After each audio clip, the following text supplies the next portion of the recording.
Көл үстүндө каалгый сүзгөн кеменин, андагы 3 президенттин сейилдөөсү менен чыккан сүрөт видеолорду бөлүшүп жаттык.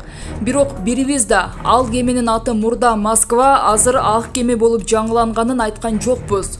Аты эле эмес, өзү кошо жаңырганын үндөп да койгон жокпуз. Анда эмесе маалыматты мен берейин. Жаңылануу жөнүндө теплоходдон баштап башкаларына чейин айтып турбаса болбойт.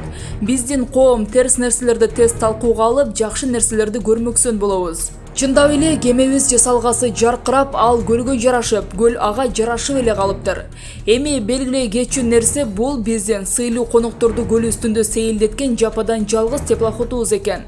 Буга чейин даражалуу меймандар келет дегенде шаша буша жууп тазалай коюп, сыры кеткен жерлерини сыр бербей чүпүрөк жаап, уялып, айла жоктон колдонуп келгенибиз. Кемени жакшы билгендер.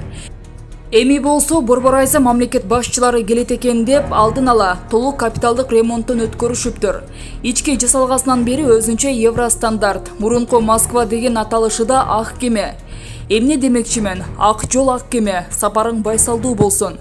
Ар дайым берметибиз ысык көл үстүндө сүзүп, жакшылыктын жарчысы болуп жүрө бер. Эскиден момпосу жасаган командага ыраазычылык. Facebook колдонуучу Жазира Талайбекова.